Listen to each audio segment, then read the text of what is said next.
नमस्कार दोस्तों, आप देख रहे हैं जी न्यूज। आपके साथ मैं हूं चंदन सिंह। भारत के प्रधानमंत्री नरेंद्र मोदी पहुंचे हैं मालदीव्स और वहां राष्ट्रपति मोहम्मद मुइज्जू ने पूरी कैबिनेट के साथ प्रधानमंत्री नरेंद्र मोदी का रेड कारपेट वेलकम किया है। ये तस्वीरें देख करके आप सोच रहे होंगे कि आखिर इसमें हैरानी भरी बात क्या है। प्रधानमंत्री नरेंद्र मोदी जहां भी दौरे पर जाते हैं, अधिकतर देशों में उनका ऐसा ही स्वागत किया जाता है और उन्हें वहां का सर्वोच्च सम्मान भी दिया जाता है। लेकिन मालदीव्स में जिस तरह से प्रधानमंत्री नरेंद्र मोदी का सम्मान किया जा रहा है, इसे देख करके वो तस्वीरें भी याद करना जरूरी है जब मोहम्मद मुइज्जू ने इंडिया आउट के मुद्दे को लेकर के चुनाव लड़ा था और प्रधानमंत्री नरेंद्र मोदी के खिलाफ लगातार जहरीली बयानबाजी की गई थी वहां पर। और प्रधानमंत्री नरेंद्र मोदी के खिलाफ मुइज्जू तो छोड़िए, वहां के जो दूसरे नेता थे उन लोगों ने भी काफी भड़काऊ बयानबाजी की थी। तो आखिरकार मुइज्जू का हृदय परिवर्तन कैसे हुआ? आखिरकार मालदीव्स, जो कि एक समय में ऐसा लग रहा था कि पूरी तरह से चीन की गोद में जा बैठा है, फिर से भारत के साथ अच्छे संबंध अब क्यों चाहता है? क्या आखिरकार कोई हृदय परिवर्तन हुआ है या फिर जो यहां पर जो हालात हैं, कर्ज के दौर में डूबा हुआ मालदीव्स है, उसको अपनी अकल ठिकाने आ चुकी है? सबसे पहले हम आपको तस्वीरें दिखाते हैं। प्रधानमंत्री नरेंद्र मोदी का जो स्वागत किया गया है, उन तस्वीरों में आप देखेंगे कि यहां भारत माता की जय के नारे भी लग रहे हैं। साथ ही साथ इस स्वागत में वहां पर भारत को लेकर के कोई भी नेगेटिव सेंटिमेंट दिखाई नहीं पड़ रहा है। और ये तस्वीरें 1.5 साल पहले के हालात से बिल्कुल उलट है। तब प्रधानमंत्री नरेंद्र मोदी ने क्या किया था? उन्होंने लक्षद्वीप में अपनी एक फोटो पोस्ट की थी और माना यह गया था कि मालदीव्स में जो भारत विरोधी सेंटिमेंट बढ़ रहे थे, उसको लेकर के उन्होंने लक्षद्वीप में लोगों को आने के लिए कहा था। और ऐसे में कहीं ना कहीं मालदीव्स का जो पर्यटन था उसको नुकसान पहुंच रहा था और उस वक्त तो भारतीय प्रधानमंत्री को लेकर के बयानबाजी काफी तेज हो गई थी। अब हम आपको बताते हैं तब से लेकर अब तक आखिरकार बदला क्या है। दरअसल बदला यह है कि मालदीव्स को यह समझ में आ चुका है कि चीन से उसे जो कर्ज मिल रहा है, उससे वो ऐसे दुष्चक्र में फंसता जा रहा है जिससे मालदीव की इकोनॉमी पूरी तरह से बर्बाद हो जाएगी। यही नहीं, जब भारतीयों ने मालदीव्स का एक तरह से बायकॉट कर दिया था तो वहां की इकोनॉमी काफी बुरी स्थिति में पहुंच गई, क्योंकि पूरी तरह से मालदीव्स जो है वो पर्यटन पर टिका हुआ देश है। और ऐसे में भारतीय पर्यटक जो वहां बड़ी संख्या में जाते हैं, उन्होंने जब वहां से मुंह मोड़ा तो वहां की इकोनॉमी को जबरदस्त झटका लगा। लेकिन इन सब के बीच भारत ने क्या किया? भारत ने पूरी तरह से संयम बनाए रखा था। भारत ने मालदीव्स की ओर से या मोहम्मद मुइज्जू के जो सहयोगी थे उनकी ओर से जो भड़काऊ बयानबाजी की जा रही थी,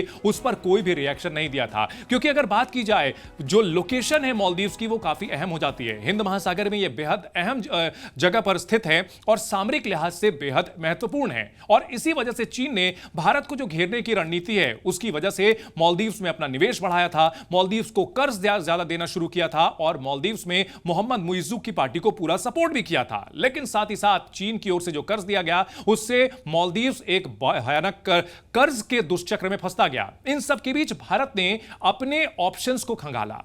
भारत ने जो अपने लक्षद्वीप का जो इलाका है, वहां पर अपनी सैन्य क्षमता को बढ़ाया। इसके अलावा भारत ने यह भी सुनिश्चित किया कि मालदीव्स की ओर से जो भड़काऊ बयानबाजी की जा रही है, उसके बावजूद संबंधों को पूरी तरह से बिगाड़ा नहीं। यहां पर भले ही मालदीव के बॉयकॉट की बात कही जा रही थी आम लोगों की तरफ से, जो टूरिज्म कंपनियां थी उन्होंने अपने जो पैकेजेस थे वो रद्द करने शुरू किए थे, लेकिन भारत सरकार की ओर से कोई भी बेतुकी बयानबाजी नहीं की गई थी।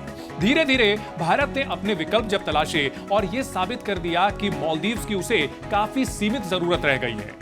और इसके अलावा भारत सरकार की ओर से जो वहां पर योजनाएं चलाई जा रही थी, उसमें भी कोई कटौती नहीं की गई। जो आर्थिक मदद दी जा रही थी, उसमें भी कोई कटौती नहीं की गई। और जो वहां पर भारतीय सैनिक थे, उनको बुला लिया गया जैसा कि मांग की जा रही थी वहां पर, और वहां उनके बदले, उन सैनिकों के बदले तकनीकी कर्मियों को वहां स्थापित किया गया।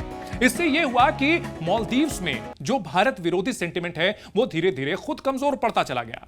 और अब मुइज्जू को यह समझ में आ चुका है कि भारत एक ऐसा सहयोगी है जो कि बिना किसी स्वार्थ के मदद करता है। जबकि चीन अगर कर्ज देता है तो उसके साथ कई तरह की वहां पर मुश्किलें आती हैं, जैसा कि सबने श्रीलंका के मामले में देखा कि पूरी तरह से वो बैंकरप्ट हो गया, यानी कि दिवालिया होता चला गया। और आईएमएफ की तरफ से, इंटरनेशनल मॉनेटरी फंड की ओर से मुइज्जू को भी यह चेतावनी दी गई थी कि आपके ऊपर कर्ज बढ़ता चला जा रहा है, ऐसे में आपको अपने खर्चे घटाने हैं। तो देखिए, मालदीव्स को, मुइज्जू को यह एहसास हुआ कि चीन के पाले में पूरी तरह जाना उसके लिए खतरनाक हो सकता है। और भारत एक अच्छा भरोसेमंद सहयोगी है, विश्वास सहयोगी है, और भारत जो मदद करता है उसके साथ कुछ छिपे हुए शर्तें नहीं होती हैं।